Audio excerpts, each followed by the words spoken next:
agency knows that they need to make a contingency plan for black swan events, events that are rare, unlikely, but could make a huge difference. When NASA's Deep Space Network first caught the peculiar glint of 3I Atlas slicing through the outer regions of the solar system, scientists believed they were looking at yet another interstellar visitor, a lonely traveler like Oumuamua or 2I/Borisov. Its hyperbolic trajectory confirmed its origin beyond our system, and for weeks it was treated as a scientific curiosity, an anomaly from the cold, uncharted void between stars. But the initial calm fascination surrounding its discovery fractured into something closer to alarm when a series of new data streams revealed something no one had expected. 3I Atlas wasn't alone. Multiple objects, some faint, others erratic, appeared to be trailing it, performing maneuvers that defied all known models of natural celestial behavior. Before we start, hit the like and subscribe buttons for more exclusive news. Astronomers at the Jet Propulsion Laboratory were the first to confirm the finding. What began as background noise in the long-range telescope arrays became, upon closer scrutiny, a synchronized cluster of objects traveling in formation. The radar signatures were inconsistent with debris or fragments. Their motion wasn't random. It was deliberate, as if coordinated. Over successive observations, the pattern held, the objects adjusting their paths subtly but purposefully, like a fleet correcting its course. Within days, international observatories began to pick up the same phenomenon, corroborating NASA's readings. For the first time in human history, a group of extrasolar entities was moving through the solar system. Not passively, but with apparent intention. The first challenge scientists faced was distinguishing between the natural and the unnatural. Celestial mechanics had long governed the predictable dance of comets, asteroids, and interstellar objects. These new arrivals broke those rules. Instead of following ballistic trajectories determined by gravity alone, the objects seemed to generate subtle but measurable thrust. Small bursts of acceleration appeared to occur at intervals, producing changes in velocity too smooth to be caused by collisions or outgassing. If these were comets, their jets would have shown erratic dispersion of material. Instead, the emissions, if they could even be called that, were clean, narrow, almost engineered. Speculation erupted in the astronomical community. Some theorized these were pieces of 3I Atlas itself, remnants shedding from a larger, possibly hollow object. Others suggested an unknown kind of natural propulsion, something powered by solar radiation or magnetic fields. Yet, as NASA released refined orbital data, those theories weakened. The objects were not being pushed by sunlight. They were maneuvering against it. Even when the radiation pressure from the sun should have slowed them, they compensated, maintaining tight formations that hinted at coordination across distances of thousands of kilometers. The implications were staggering. NASA's internal telemetry reports indicated the group wasn't merely following 3I Atlas, it was interacting with it. On several occasions, faint electromagnetic pulses were detected, emanating from one object and then mirrored seconds later by another, like a form of communication or data exchange. The pulses weren't random noise. They carried regular intervals, harmonic sequences that repeated with clock-like precision. For those studying the data, it was difficult not to see the pattern as intentional. At first, NASA refrained from public comment, citing the need for verification. But silence was hard to maintain once amateur astronomers began noticing irregularities themselves. Advanced backyard telescopes paired with online data analysis tools revealed the same strange companions. Within days, online forums and independent observatories published raw sky maps showing the formation cluster. What made it impossible to dismiss was that the cluster's motion changed depending on observation angles, suggesting self-correction mechanisms to minimize visibility. Something out there was not only moving deliberately, it seemed to be aware of being watched. The agency finally confirmed the anomaly in a press briefing that sent shockwaves across scientific and social communities alike. 3I Atlas, initially classified as a standard interstellar body, was now accompanied by at least 7 objects of indeterminate composition, size, and function. Spectroscopic analysis revealed unusual surface properties, metallic reflections inconsistent with known asteroid materials, and a spectral absorption pattern that didn't match silicates, carbon, or ice. Whatever these objects were, They were not standard interstellar rocks. In the following weeks, a fleet of observation instruments was redirected to track the group. The James Webb Space Telescope, with its infrared sensitivity, caught glimpses of thermal fluctuations across their surfaces, controlled temperature regulation rather than passive heating. This was perhaps the most chilling discovery. The objects seemed to manage their own heat. Natural bodies don't cool or warm themselves with that kind of precision. Artificial structures do. Astronomers began referring to the ensemble as the array. The term came from the formation itself, a near-geometric spread of the bodies, arranged like nodes of a network, each separated by vast but consistent distances. The configuration subtly shifted over time, maintaining alignment relative to 3I Atlas, almost like a constellation in motion. What drew even more intrigue was the way the array occasionally reoriented toward Earth, as though reconfiguring for observation. Radio telescopes from NASA, the European Space Agency, and independent institutions were soon saturated with strange narrowband transmissions. The signals weren't continuous, but they repeated in tight bursts of coherent frequency bands lasting seconds. Although no meaningful decoding was achieved, their structure resembled packetized data rather than noise. At certain intervals, the signals synchronized with the electromagnetic pulses between the individual objects, creating what looked like a multi-source communication web operating in deep space. As more observatories joined in, triangulation data began to reveal faint plasma sheaths around each object, not unlike the ionized layers produced by spacecraft during high-velocity atmospheric entry. Except these weren't entering an atmosphere. They were generating controlled plasma fields in the vacuum of space.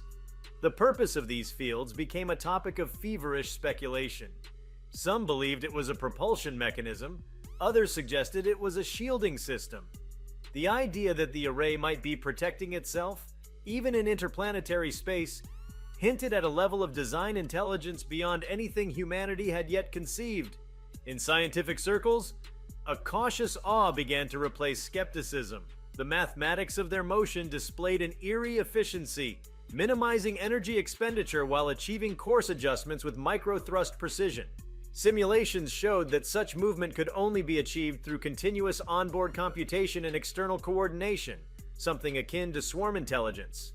Each object appeared autonomous yet responsive to the behavior of the others, collectively maintaining coherence like a flock of metallic birds moving in perfect synchronization.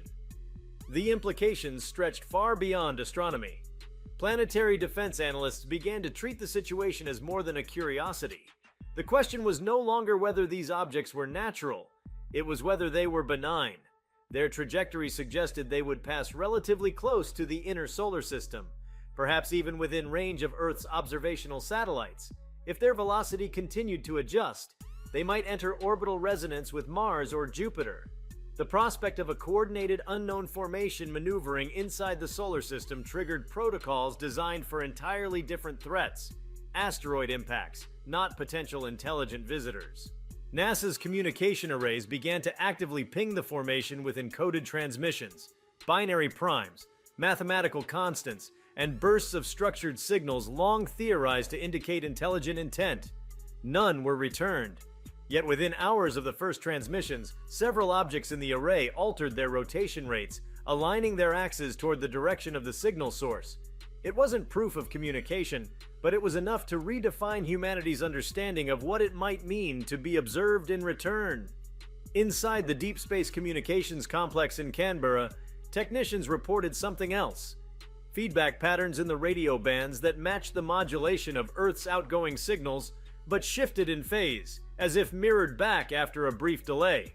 This kind of reflection wasn't a simple echo. It was processed, altered slightly, as though examined before being returned. The phenomenon raised profound questions.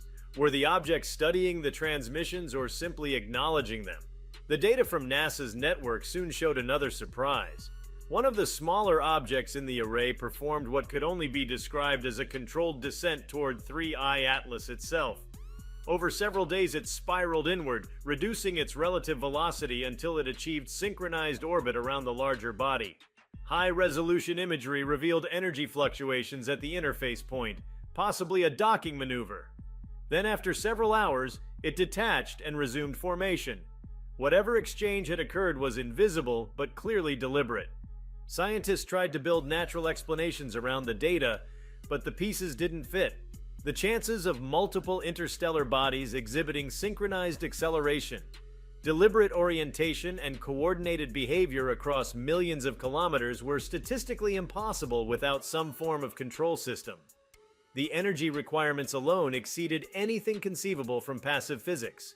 At that stage, even the most skeptical researchers began to accept that these were not inert cosmic objects. They were vehicles, probes, or something in between. The discovery reignited the oldest question in human thought.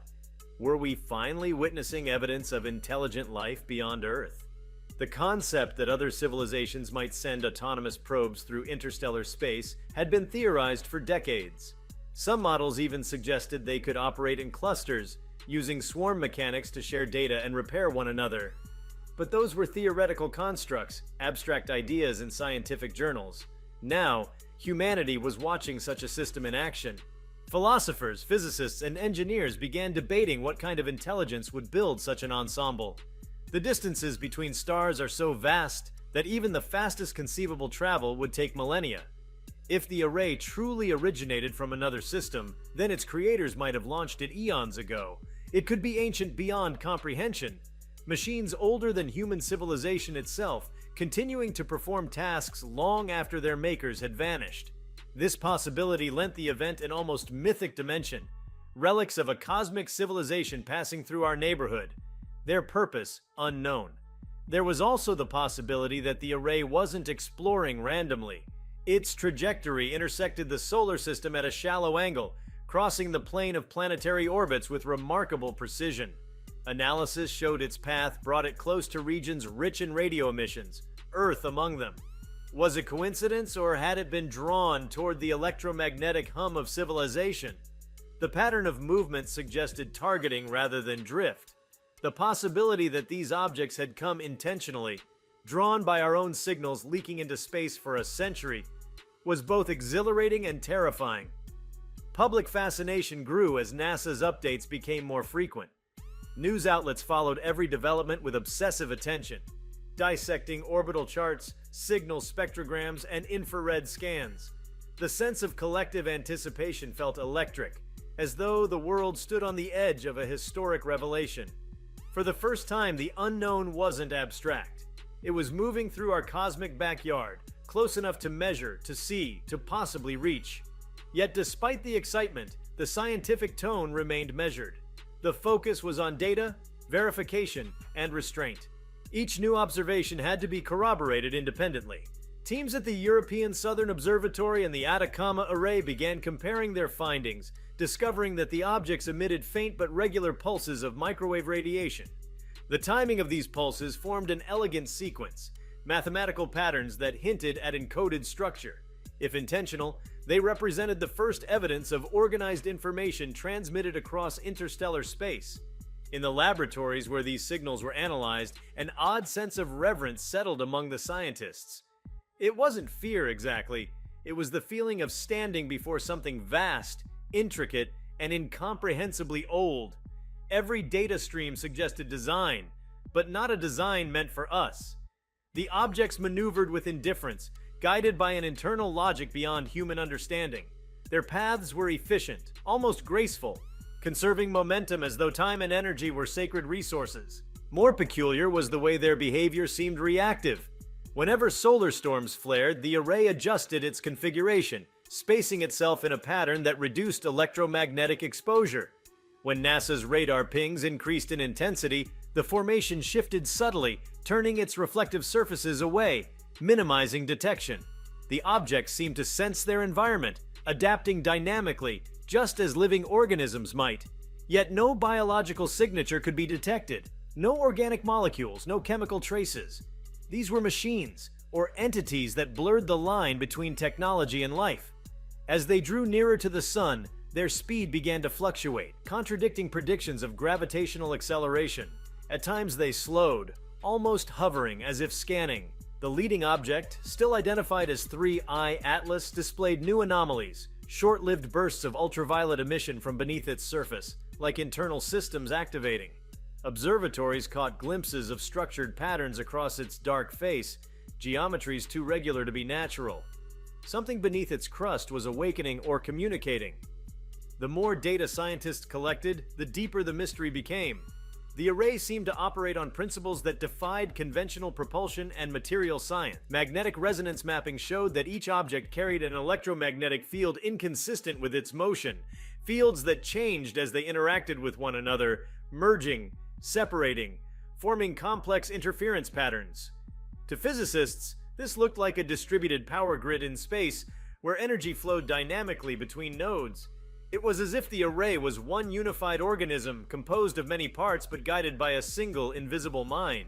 The implications reached far beyond science. The existence of such coordinated entities challenged fundamental assumptions about life, intelligence, and technology. It raised the question of whether advanced civilizations might evolve beyond biological constraints entirely, spreading through the cosmos, not as living beings but as self-replicating machines. If the array represented such a civilization, then humanity was witnessing not explorers, but emissaries of a digital consciousness that had transcended the limits of biology long ago. Yet another question emerged. What was their purpose here? Were they surveyors, collectors, or something far more complex? Their silence offered no clues. The electromagnetic pulses they emitted never aligned with human transmissions, suggesting either disinterest or communication on an incomprehensible level. Some researchers proposed that the array might not even recognize us as sentient in the way it defined intelligence. To such an entity, humanity might be background noise, a local phenomenon of negligible importance. But others disagreed. The formation's movements toward high-emission zones, Earth's atmosphere among them, implied awareness. Whether curiosity or analysis, the array was paying attention. Space-based telescopes recorded that one of the smaller objects began to decelerate relative to the group, breaking formation slightly as if preparing for closer observation. Its trajectory was stable, intersecting the ecliptic plane not far from Earth's orbital path. For mission planners and planetary defense teams, this was no longer a distant observation. It was a developing situation requiring constant monitoring. Within NASA, the data feeds ran 24 hours a day. The array of supercomputers modeled potential interactions, trajectory adjustments, and signal behaviors. Each simulation ended with more uncertainty. The pattern of motion appeared to anticipate observational blind spots, aligning itself with periods when Earth-based sensors were obstructed by solar interference. The precision of this timing suggested awareness of our limitations, a realization that rippled through every scientific agency on Earth. The universe, it seemed, had been studying us for longer than we imagined. What made the event so extraordinary was not just the discovery of objects maneuvering with impossible precision, but the sense of design underlying every observation. Whether natural or artificial, the formation of 3I Atlas and its companions represented a phenomenon that shattered humanity's complacency about its place in the cosmos. The solar system had been a closed environment for billions of years, visited only by dust, rock, and radiation. Now, something from beyond had entered, and it was acting as though it belonged. For NASA, the immediate goal became data preservation and analysis. The mission control centers handling the observations were transformed into global command nodes for monitoring what could be the most significant event in human history. Scientists meticulously cataloged every frequency, every microsecond of fluctuation in the signals. Even the smallest anomaly was treated as potential communication, every subtle light curve as a coded message. But the more data they gathered, the clearer it became that the array operated on principles alien to human logic. The electromagnetic signatures resembled no known transmission systems. Instead of discrete signals, they formed fluid spectrums that shifted across frequencies as though woven into the very fabric of space. Some theorists speculated that the objects were manipulating space-time itself to transmit information, bending the electromagnetic field in a way that rendered traditional decoding methods useless. To understand them, humanity might first need to rethink the nature of information itself. At observatories worldwide, the discovery transformed into a collective mission. Data-sharing networks emerged, connecting institutions from Tokyo to Cape Town. Every observatory capable of deep space tracking contributed to mapping the array's movement. The resulting composite revealed a breathtaking symmetry. The object's paths weren't random at all, but described arcs of a grander geometry intersecting in precise ratios reminiscent of harmonic resonance. To mathematicians, it looked as though the array's motion encoded a pattern, a spatial language written across the void. In this symmetry lay the most unsettling implication: intelligence expressed not through words but through motion. The universe had always communicated through light and gravity. Now, perhaps, it was communicating through movement. The array might not need to speak in signals because its very behavior was the message. Humanity was watching an intelligence articulate itself through celestial mechanics, each maneuver a statement written in the language of physics. The discovery of 3I Atlas and its accompanying formation marked a turning point for science and philosophy alike. It was no longer a question of whether life existed elsewhere, but of how life could exist at all. The boundary between the organic and the artificial, the living and the constructed began to blur. The array's behavior hinted that intelligence might not depend on biology, but on complexity and pattern, a realization that expanded the definition of life itself. The motion of the array became increasingly complex as it drew further into the solar system. Its members, once moving in an almost rigid formation, began to shift dynamically, creating vast spirals that expanded and contracted with mathematical precision. The transformations weren't random, they were deliberate, sequences that seemed to follow a logic of their own. Observers compared the changing configurations to geometric languages, patterns unfolding like sentences. Each rotation, each subtle drift carried meaning. Some scientists proposed that the formation itself might be a message, a kind of spatial syntax written in the medium of gravity and motion. From deep space monitoring stations, analysts noticed that the array appeared to use gravitational fields as navigational tools. It adjusted its course in anticipation of planetary alignments, exploiting the minute gravitational gradients between celestial bodies. These maneuvers were too refined to be the result of coincidence. The objects were not just moving through space, they were interacting with it. They treated the solar system as a navigable landscape, bending its invisible contours to their advantage. For weeks, planetary scientists tracked how the formation altered its trajectory near the outer planets.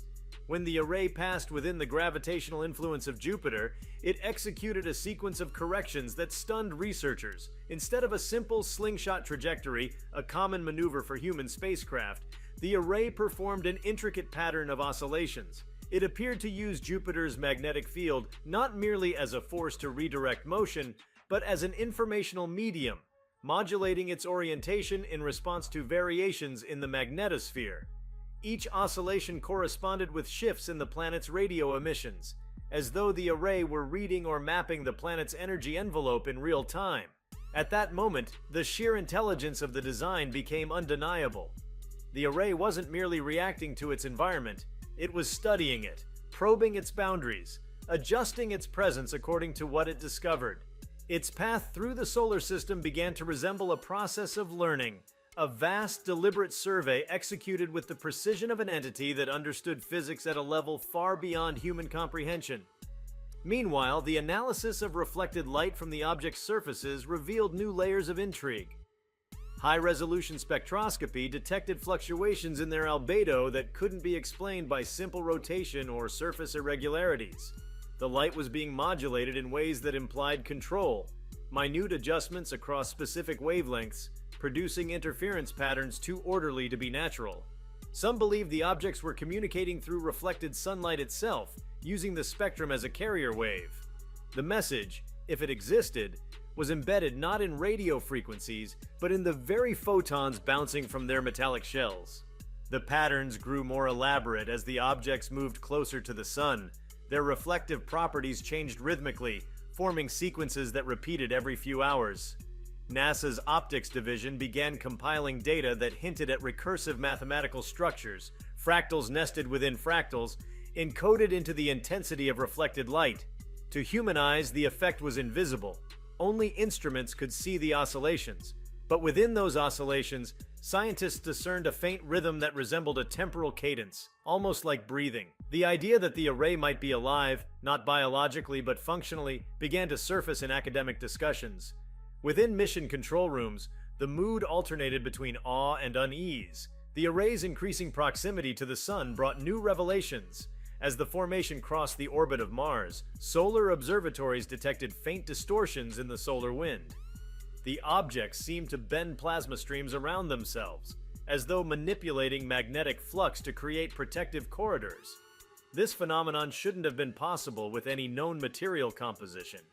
The structures generated smooth, luminous arcs of plasma, halo-like envelopes that glowed briefly before fading. Each halo pulsed with a frequency that matched the electromagnetic emissions of the objects themselves. The synchronization of motion, field, and light left even veteran astrophysicists speechless. It was not just evidence of propulsion, it was orchestration. The array was conducting energy in a symphony of electromagnetic resonance, a performance of physics as art. If this was technology, it was so far beyond human invention that it might as well have been indistinguishable from the laws of nature themselves. Amid the ongoing analysis, one of the smaller objects began to deviate from the formation once again. Unlike the earlier maneuver that had seen it dock briefly with 3I Atlas, this time it altered its course toward a different direction, slightly inward, toward the path of Earth's orbit. Its motion was steady, unhurried, and precise. Every few hours, it emitted bursts of radiation that propagated outward in concentric shells. These weren't mere signals, they were structured, pulsing with internal harmonics that mapped onto prime number sequences. Humanity had sent similar sequences into the cosmos as a mathematical greeting. Now, the pattern had returned, not as an echo, but as a signature of its own. The reaction among scientists was divided. Some argued it was a coincidence, an emergent property of a natural electromagnetic event. Others saw it as the first undeniable act of communication. The fact that the sequence originated from an interstellar object moving deliberately toward the inner solar system left little room for random chance. It was an action, calculated, intentional, and directed. As the object approached the vicinity of the asteroid belt, it performed another inexplicable feat.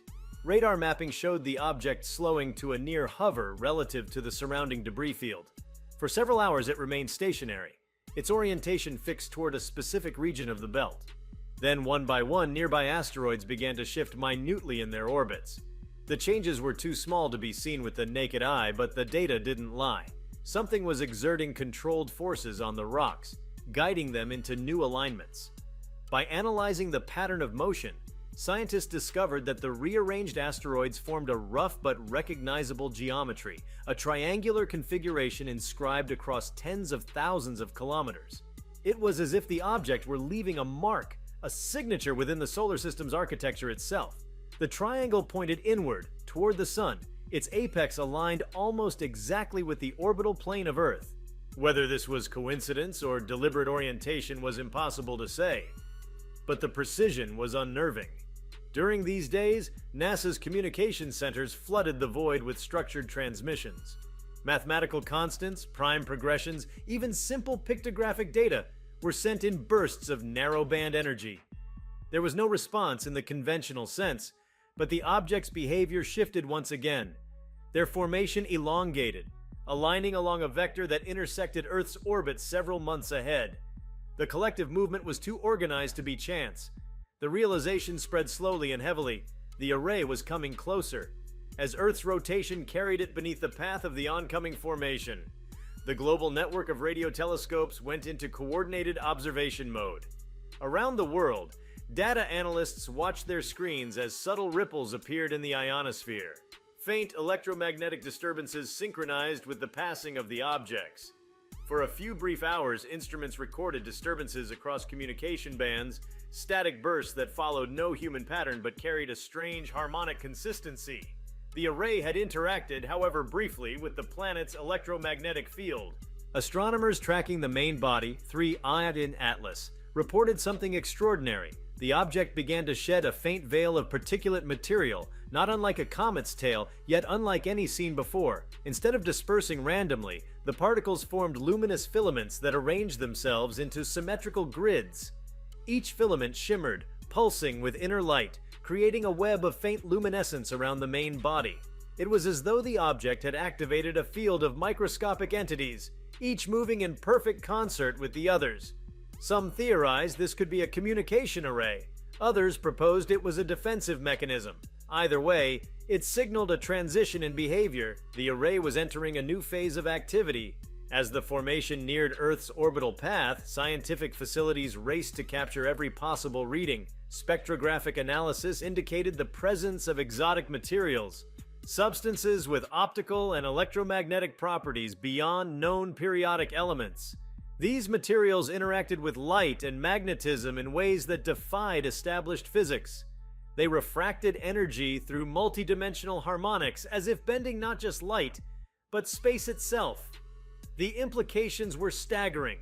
If humanity could even begin to understand this technology, it would rewrite the foundations of physics, energy, and matter.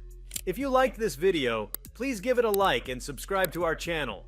Also, could you leave your comments below and tell us, what are your thoughts on 3I Atlas not being alone now? We want to hear from you. Thank you for watching and see you next time.